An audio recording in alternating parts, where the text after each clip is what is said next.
রিক্সা উঠিয়ে দেওয়ার পরিকল্পনা প্রায় চূড়ান্ত এবং এর মধ্যে যে সব গাড়ি এই মুহূর্তে ইলেকট্রিক গাড়ি দেখা যাচ্ছে, বাংলাদেশ সরকার ইলেকট্রিক গাড়ি নামাচ্ছে।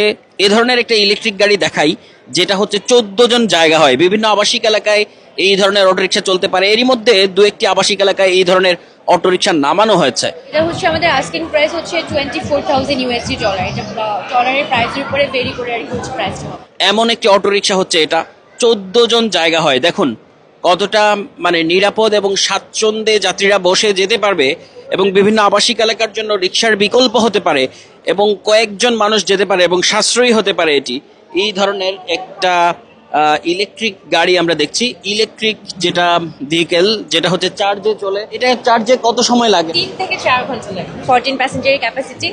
আর যেতে পারবে হচ্ছে পার কিলোমিটার যদি আমি বলি তাহলে হচ্ছে 60 to 70 কিলোমিটার পার চার্জ। একবার চার্জ করলে হচ্ছে আপনি 60 থেকে 70 কিলোমিটার যেতে পারবেন।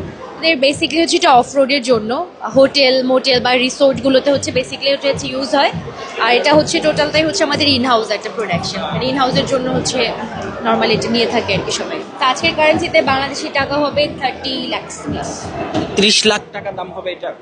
একেবারে ড্রাইভিং সিট থেকে, ড্রাইভিং সিটের পাশের সিট থেকে পেছনে ঘুরিয়ে দেখাই নতুন যে ধরনের ইলেকট্রিক ভেহিকেল এখন বিভিন্ন আবাসিক এলাকায় চলতে পারে এবং রিসোর্টগুলোতে এগুলো বাগি কার হিসাবে দেখা যায়।